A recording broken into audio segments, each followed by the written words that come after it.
السلام عليكم ورحمة الله وبركاته. نحمده ونصلي على رسوله الكريم أما بعد. أعوذ بالله من الشيطان الرجيم. بسم الله الرحمن الرحيم. ولا تهنوا ولا تحزنوا وأنتم الأعلون إن كنتم مؤمنين. صدق الله العظيم. اللهم صل على سيدنا محمد وعلى آل سیدنا محمد وبارک وسلم. محترم دوستو اور بزرگوں، اس وقت ملک کے جو تشویشناک حالات ہیں وہ سب کے سامنے ہیں. ہر شعور رکھنے والا جانتا ہے کہ مسلمان اسلام اور اسلامی شعائر کے خلاف دن بدن دائرہ تنگ کیا جا رہا ہے. حالات نازک سے نازک تر ہوتے جا رہے ہیں. پہلے بھی فسادات ہوتے تھے. کچھ دکانیں جل جاتی تھی، کچھ مکانات میں آگ لگ جاتی تھی، کچھ لوگ جان سے ہاتھ دھو بیٹھتے تھے، پھر آہستہ آہستہ یہ زخم ختم ہو جاتے تھے. لیکن اب شرعی احکام شعائر اسلام پر حملے ہو رہے ہیں. اسلامی اوقاف پر، اسلامی حجاب پر، نماز جمعہ کھلے میں ادا کرنے پر اور لاؤڈ اسپیکر کے ذریعے اذان دینے پر پابندی عائد کی جا رہی ہے. نیز اس طرح کے کئی ایک مسائل جن کا اسلامی پہچان، اسلامی تشخص سے تعلق ہے، برابر اٹھائے جا رہے ہیں اور ماحول کو زیادہ سے زیادہ زہریلا اور گندا کرنے کی کوشش کی جا رہی ہے. ناموافق حالات مسلسل آ رہے ہیں اور ایسا نہیں ہے کہ لوگوں کو اس کا علم اور ادراک نہیں ہے. سب جانتے ہیں مگر اس کے مقابلے کے لیے تیار نہیں. جو لوگ دانشور اور عقل مند کہلاتے ہیں یا اپنے آپ کو فکر مند سمجھتے ہیں، وہ بھی عام طور پر سوشل میڈیا پر زبانی جمع خرچ کے علاوہ کچھ بھی نہیں کر رہے ہیں. عام مسلمانوں کو اس موقع پر کیا کرنا چاہیے، ان حالات میں مسلمانوں کو کیا کرنا چاہیے، یہ بات کسی کی طرف سے سامنے نہیں آ رہی. آج یہی بات عرض کرنا چاہتا ہوں کہ ان حالات میں ہماری کیا ذمہ داری بنتی ہے اور ہم سب کو کیا کرنا چاہیے. 3 کام ہیں جو اس وقت ہمارے کرنے کے ہیں. ان 3 کاموں میں سب سے پہلے اپنے آپ کو میں اس سے مخاطب کروں گا، پھر اپنے اہل و عیال اور متعلقین سے، پھر اہل محلہ اور اہل شہر سے اور پورے ملک کے لوگوں سے، جہاں تک یہ آواز پہنچ رہی ہے کہ سب سے پہلا کام، سب سے پہلی چیز اپنے ایمان کو مضبوط کرے اور اعمال اور اخلاق کو درست کرے. اللہ جل شانہ ارشاد فرماتے ہیں وَلَا تَهِنُوا وَلَا تَحْزَنُوا وَأَنْتُمُ الْأَعْلَوْنَ إِن كُنتُم مُؤْمِنِينَ. تم کمزور مت پڑو اور رنجیدہ مت ہو، تم ہی سربلند رہو گے بشرطے کہ تم ایمان والے ہو. یعنی ایمان تمہارے اندر مضبوط ہو اور ایمان کے تقاضوں پر عمل کرتے ہو تو یقینی طور پر تمہیں کامیابی اور سربلندی ملے گی.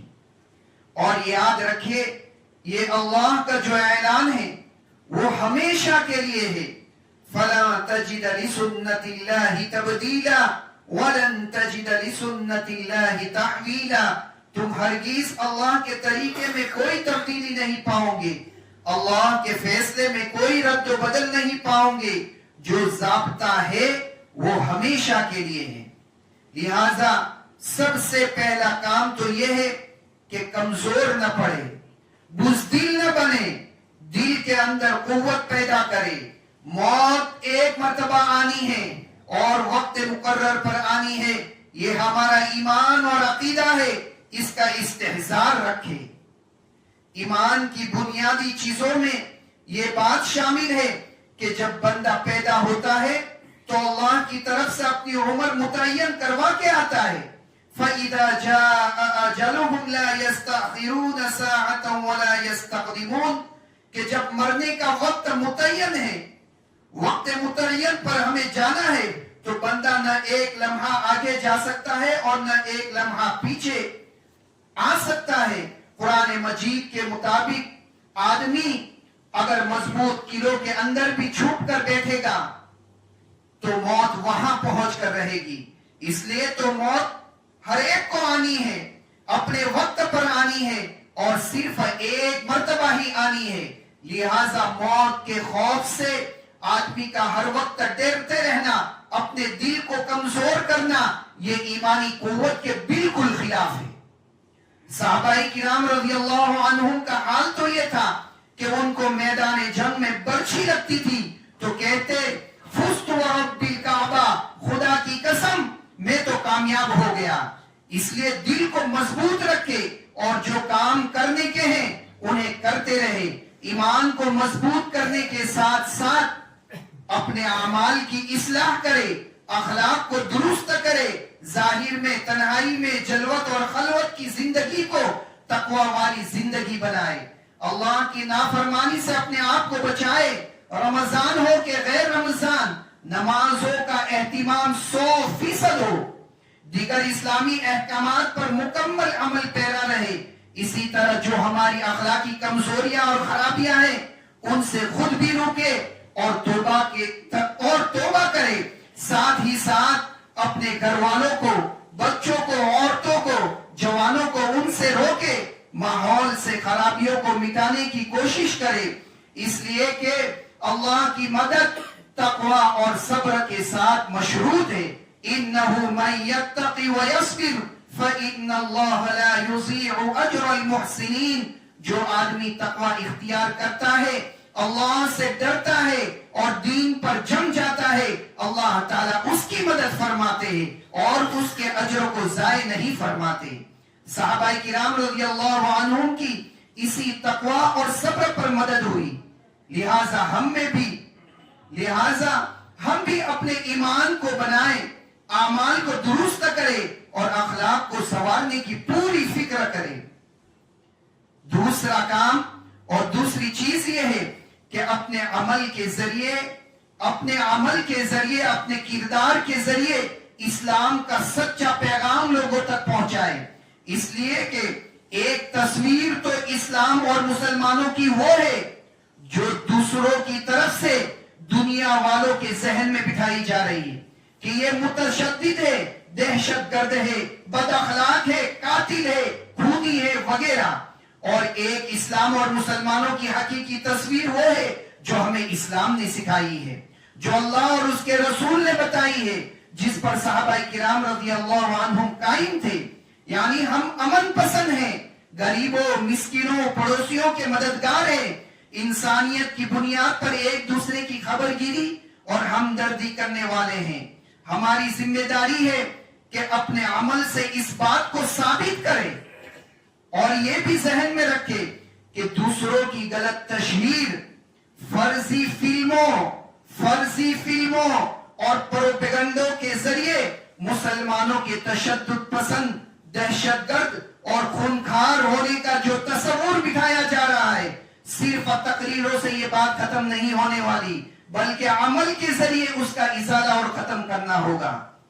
آپ دیکھ لیجئے ابھی 2-3 سال پہلے ہی لاک ڈاؤن کے زمانے میں جو پریشانیاں آئی تھی، زندگی کے لالے پڑے ہوئے تھے، کھانے پینے کی چیزوں کا قحط ہوا ہے، اس موقع پر جن مسلمانوں نے اپنے اسلامی اخلاق اور انسانیت نوازی کا مظاہرہ کیا ہے، اس کا اثر برادران وطن پر پڑا اور جو مسلمانوں سے نفرت کرنے والے لوگ تھے ان کے اندر بھی احساس پیدا ہوا اور انہیں بھی یہ کہنے پر مجبور ہونا پڑا کہ ہم مسلمانوں کے بارے میں غلط رائے رکھتے تھے. ایسا کیوں ہوا؟ اس لیے کہ اس وقت اسلامی اخلاق کا مظاہرہ کیا گیا، اسلام کا عملی تعارف اور پہچان پیش کی گئی، نبوی تعلیمات کا نمونہ دکھایا گیا. اگر ہماری زندگی میں یہ کام ہمیشہ زندہ رہے اور ہم نفرت کا جواب نفرت سے دینے کے بجائے محبت سے دینے لگ جائے تو انشاءاللہ اس کا ضرور اثر ہوگا اور اچھے نتائج سامنے آئیں گے۔ ان کا جو فرض ہے وہ اہل سیاست جانے، ان کا جو فرض ہے وہ اہل سیاست جانے۔ میرا پیغام محبت ہے، جہاں تک پہنچے ہمیں محبت کا پیغام عام کرنا چاہیے، محبت کا پیغام پہنچانا چاہیے، محبتوں کو بانٹنے کی کوشش کرنی چاہیے۔ ہمیں ہرگز دوسروں پر بھروسہ نہیں کرنا چاہیے۔ جو حالات چل رہے ہیں ہم دیکھ رہے ہیں، نہ کوئی سیاسی پارٹی ان کے خلاف آواز اٹھا رہی، نہ کوئی سیاسی لیڈر سامنے آ رہا ہے۔ ہمیں جو کچھ کرنا ہے اپنے زور بازو قوت ایمانی کی بنیاد پر کرنا ہے، اس لیے اپنے اعمال اور اخلاق کو درست کرے اور دل کے اندر ہمت پیدا کرے۔ اب رہا یہ سوال کہ حالات کی بنا پر جو دل میں کمزوری آ رہی ہے، ذہن میں جو خوف بیٹھا ہوا ہے، عجیب طریقے سے دہشت تاری ہے، اس کی کیا وجہ ہے؟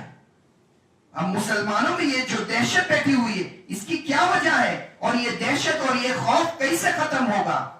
اس موقع پر ایک حدیث سنانے چاہ رہا ہوں جو پہلے بھی آپ سن چکے ہوں گے اور بار بار سن چکے ہوں گے۔ وہ حدیث آج کے حالات پر پرفیکٹ صادق آ رہی ہے۔ اللہ کے رسول صلی اللہ علیہ وسلم نے فرمایا، جس کا ترجمہ ہے، قریب ہے کہ دوسری قومیں تم پر ایسے ہی ٹوٹ پڑے جیسے کھانے والے پیالوں پر ٹوٹ پڑتے ہیں۔ تو ایک کہنے والے نے کہا، کیا ہم اس وقت تعداد میں کم ہوں گے؟ آپ صلی اللہ علیہ وسلم نے فرمایا، نہیں، بلکہ تم اس وقت بہت ہوں گے، لیکن تم سیلاب کی جاگ کی طرح بے وقت ہوں گے۔ اللہ تعالیٰ تمہارے دشمن کے سینوں سے تمہارا خوف نکال دے گا اور تمہارے دلوں میں وہن ڈال دے گا، اور تمہارے دلوں میں وہن ڈال دے گا۔ ایک کہنے والے نے کہا کہ اللہ کے رسول، وہن کیا چیز ہے؟ آپ نے فرمایا، یہ دنیا کی محبت اور موت کا ڈر۔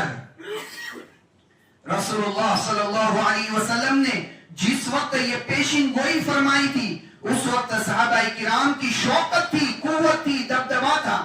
1 مہینے کے فاصلے تک ان کا رعب پہنچتا تھا، اس لیے وہ آپ صلی اللہ علیہ وسلم کا ارشاد سن کر تعجب سے کہنے لگے، کیا اس وقت ہم لوگ تعداد کے اعتبار سے بہت تھوڑے ہوں گے؟ آپ صلی اللہ علیہ وسلم نے فرمایا، نہیں، تم لوگ اس وقت تعداد میں بہت ہوں گے، لیکن تمہاری حیثیت وہ ہوگی جو سیلاب کے زمانے میں پانی کی سطح پر بہنے والے کوڑے کرکٹ کی ہوتی ہے۔ نہ ان کی کوئی قدر و قیمت ہوتی ہے، نہ ان کے اندر کوئی طاقت و قوت ہوتی ہے۔ وہ بہاؤ سے اپنے آپ کو نہیں روک سکتے، وہ اپنے وجود کو باقی نہیں رکھ سکتے۔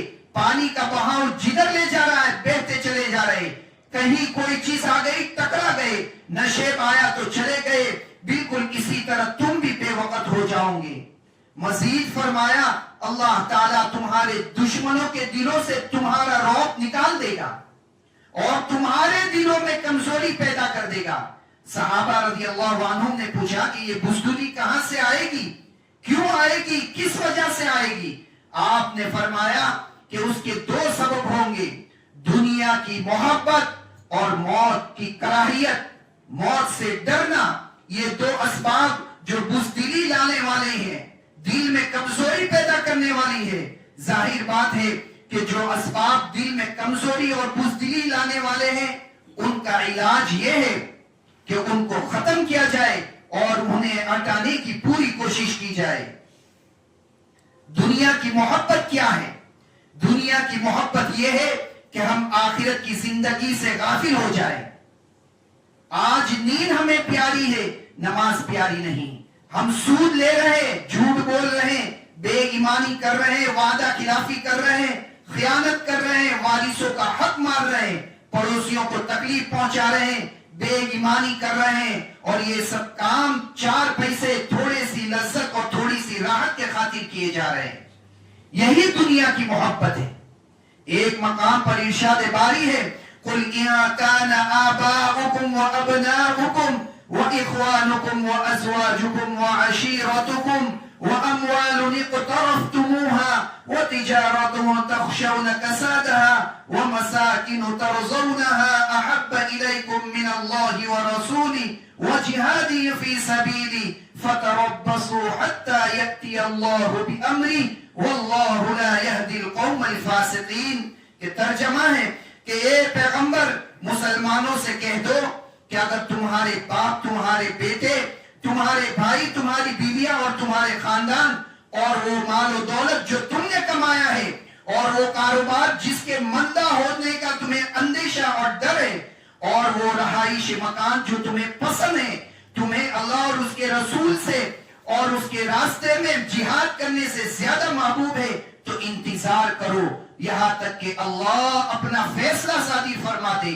اور اللہ نافرمان لوگوں کو منزل تک نہیں پہنچاتا. یاد رکھے صرف فریاد کرنے اور حالات کا شکوہ کرنے سے کچھ نہیں ہوگا. اپنے اندر قوت پیدا کرے اور جن راستوں سے یہ کمزوری آ رہی ہے ان کو ختم کرنے کی پوری کوشش کرے. یہ بات بھی ذہن میں رکھے کہ اللہ تعالیٰ کی کسی سے کوئی رشتہ داری نہیں. وہاں تو ایمان اور اعمال کی بنیاد پر فیصلے ہوں گے. ایمان والوں کے امتحانات بھی ہوتے ہیں. صحابہ کرام رضی اللہ عنہم پر بھی حالات آئے، غزوہ احد میں حالات آئے، غزوہ حنین میں حالات آئے. آپ صلی اللہ علیہ وسلم ہی پر نہیں، پچھلے انبیاء علیہ السلام پر بھی حالات آئے جن کا قرآن میں تذکرہ کیا گیا، انہیں جھنجھوڑ کر رکھ دیا گیا. یہاں تک کہ رسول اور ان کے امتی کہنے لگے کہ آخر اللہ کی مدد کب آئے گی؟ اللہ اس وقت فرماتے ہیں سنو اللہ کی مدد قریب ہے. اور ایک اور مقام پر ارشاد فرمایا وَلَنَبْلُوَنَّكُمْ بِشَيْءٍ مِّنَ الْخَوْفِ، آخری آیت تک کہ ہم تمہیں ضرور آزمائیں گے. اللہ فرماتے ہیں ہم تمہیں ضرور آزمائیں گے. ایمان لائے ہیں تو آزمائے جاؤ گے. کس چیز سے آزمائیں گے؟ کچھ خوف میں مبتلا کریں گے، فاتح میں مبتلا کریں گے، مالوں کی کمی میں مبتلا کریں گے، جانوں کی کمی میں مبتلا کریں گے، پیداوار کی قلت کے ذریعے آزمائیں گے. یہ سارے حالات ہماری طرف سے ضرور آئیں گے، لیکن یہ امتحان ہوگا. اور یہ امتحان کس لیے ہوتا ہے؟ یہ دیکھنے کے لیے کہ کون اس میں کامیاب ہوتا ہے اور کون ناکام ہوتا ہے. جو کامیاب ہوتا ہے وہ نوازا جاتا ہے اور جو ناکام ہوتا ہے اس کو سزا ملتی ہے. پھر فرمایا اس امتحان کے اندر کامیابی انہی لوگوں کو ملے گی جو ثابت قدم رہنے والے اور صبر کرنے والے ہیں. صبر کے معنی صرف مصیبت کو برداشت کرنا نہیں ہے، بلکہ مصیبت ہو یا راحت ہر حال میں دین پر جمے رہنا، ہر نیکی کو اختیار کرنا، ہر گناہ سے اپنے نفس کو روک کر رکھنا، حالات کو اللہ کی طرف سے سمجھ کر اس کو برداشت کرنا. یہ صبر کا مجموعہ ہے. یعنی صبر طاعت پر، نیکی پر بھی، صبر گناہوں سے بچنے کے لیے اور صبر مصیبت پر. جب یہ صبر کی تینوں قسمیں پائی جائے گی ان صبر کرنے والوں کو خوشخبری سنا دیجیے جن کا شیوا اور طریقہ یہ ہے کہ جب کوئی مصیبت آتی ہے تو کہتے ہیں ہم اللہ ہی کے ہیں اور اللہ ہی کے پاس ہمیں لوٹ کر جانا ہے. یہی وہ لوگ ہیں جن پر اللہ کی طرف سے خصوصی رحمتیں بھی نازل ہوتی ہے اور عام رحمت بھی ان کا حصہ ہوتا ہے اور یہی سیدھے راستے پر چلنے والے ہیں. اب تیسرا کام وہ دعاؤں کا اہتمام ہے. سب سے آخر میں دعا کا ذکر کیا.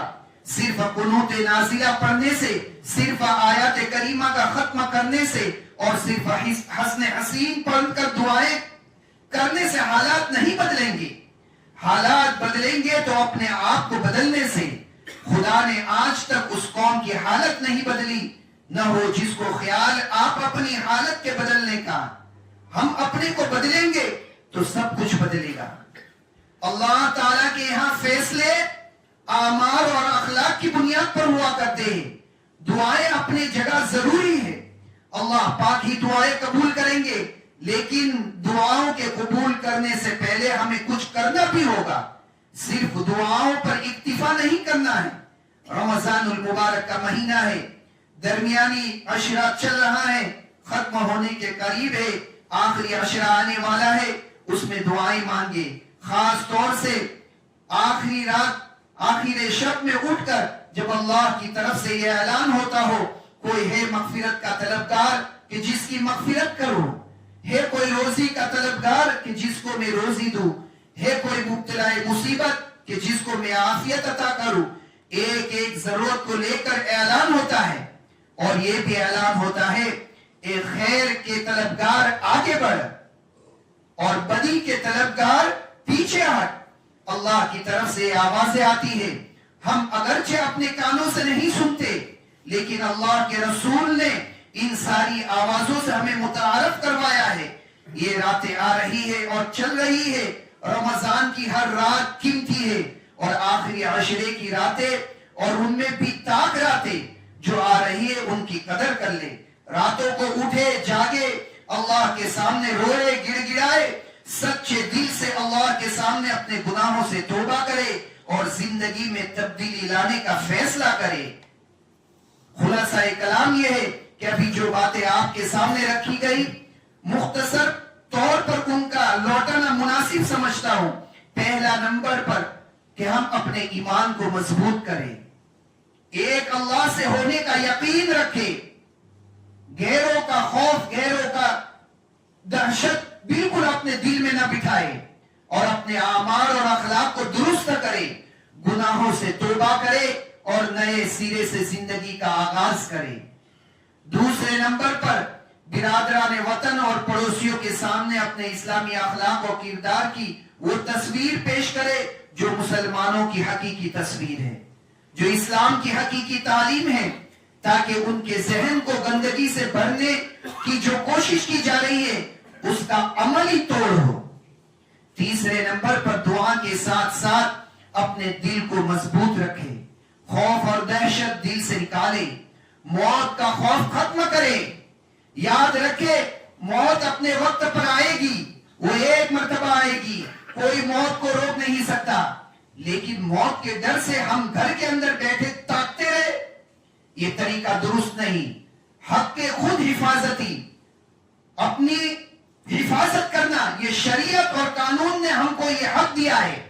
خدا نہ خواستہ حالات ایسے آ جائے، ہماری جان اور مال پر حملہ ہو جائے تو ہم بزدل بن کر گھر میں نہ بیٹھے رہے. ہم امن و امان کے محافظ ہیں، اپنی طرف سے امن کے خلاف کوئی اقدام نہ کرے. لیکن اگر ہماری جان اور مال اور عزت و آبرو پر کوئی حملہ آور ہوتا ہے تو صرف چھت پر چڑھ کر نعرے تکبیر نہ لگائے، بلکہ اللہ نے جتنی طاقت اور ہمت دی ہے، جتنی استطاعت دی ہے، جو اسباب فراہم کیے ہیں، ان کے ذریعے اپنا دفاع کرنے کی پوری کوشش کرے. اخیر میں پھر کہوں گا کہ موت آئے تو عزت کے ساتھ آئے، لیکن دلوں میں بزدلی اور کمزوری بٹھا کر اپنے کو دوسروں کے سپرد کر دینا یہ ایمان والے کی شان نہیں ہے. اللہ تعالی ہم سب کو صحیح سمجھ عطا فرمائے اور صحیح عمل کرنے کی توفیق عطا فرمائے. آمین. وآخر دعوانا الحمدللہ رب العالمین.